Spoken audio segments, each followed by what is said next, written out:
Hai, Assalamualaikum warahmatullahi wabarakatuh. Salam satu Malaysia dan salam Malaysia Madani.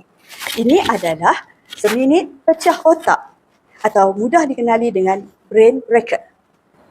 Ini adalah satu kaedah yang saya gunakan dalam kelas dalam waktu anjal, terutamanya bagi mata pelajaran yang sukar bagi murid seperti sains dan matematik. Seminit pecah otak ini sangat penting dalam pengajaran dan pembelajaran, khususnya dalam waktu anjal, kerana murid akan merasa bosan dan lesu apabila sesuatu subjek itu berlangsung selama 1 atau 1,5 jam. Untuk memastikan pengajaran dan pembelajaran berlangsung dengan jaya, seorang guru perlu menukar situasi ini kepada situasi yang ceria yang dapat menarik minat murid.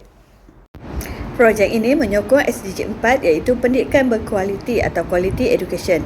Matlamat SDG 4 ini adalah untuk menjamin pendidikan berkualiti, inklusif serta saksama serta menggalakkan pembelajaran sepanjang hayat. Apa yang ingin dicapai ialah semua kanak-kanak mendapat pendidikan yang berkualiti.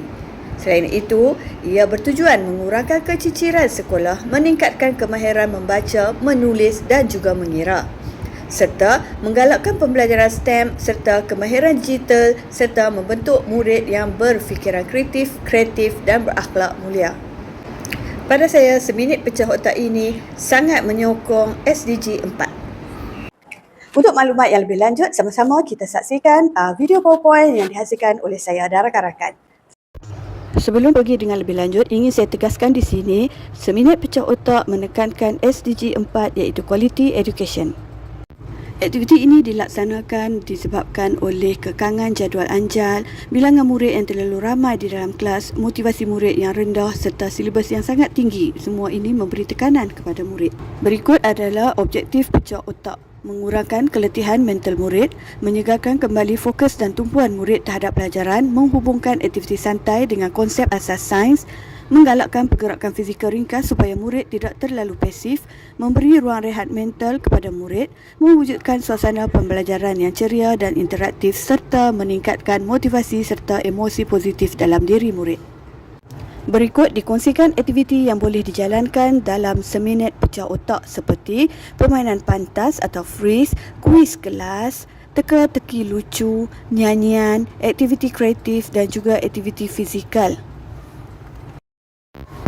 Saya ingin menarik perhatian anda tentang gambar rajah otak hasil kajian Dr. Chuck Hillman. Kawasan yang berwarna biru menunjukkan aktiviti otak yang rendah, macam otak kita ketika sedang tidur.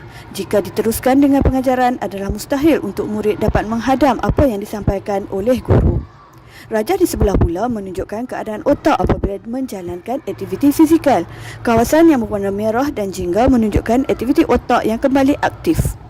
Oleh itu, saya percaya seminit pecah otak boleh mengembalikan fokus dan fungsi otak supaya anak-anak kekal memberi perhatian terhadap isi pelajaran.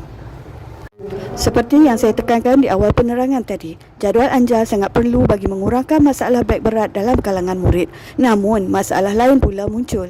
Murid hilang fokus dan mudah bosan. Oleh itu, saya yakin seminit pecah otak ini adalah alternatif terbaik bagi mengembalikan fokus, minat dan perhatian murid dalam pelajaran. Hasilnya, objektif pelajaran dapat dicapai.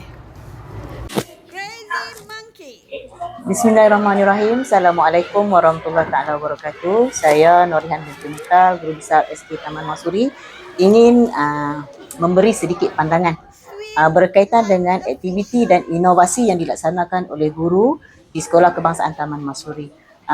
Inovasi dan aktiviti yang dicadangkan dan yang telah dilaksanakan oleh guru tersebut yang telah memenangi peringkat di peringkat antarabangsa adalah seminit pecah otak.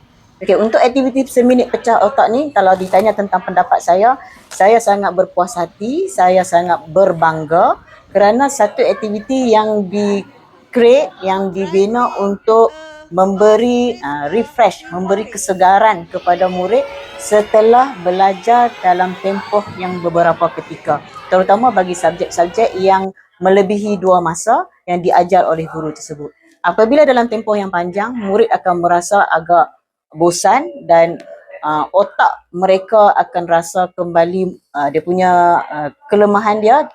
Jadi kita perlu mengadakan sesuatu yang menarik minat, yang mengembalikan otak mereka untuk fokus kepada belajar. So jadi aktiviti seminit pecah otak ini Satu aktiviti yang ringkas cuma memberi impak dan kesan yang positif kepada kelas tersebut, terutama kepada murid-murid.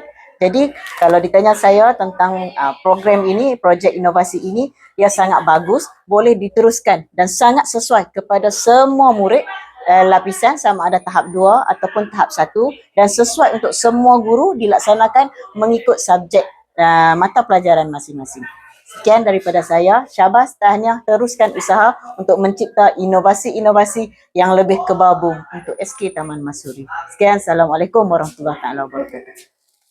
Sekian penerangan saya. Terima kasih kerana meminjamkan masa, telinga dan deria mata anda untuk mendengar penerangan saya.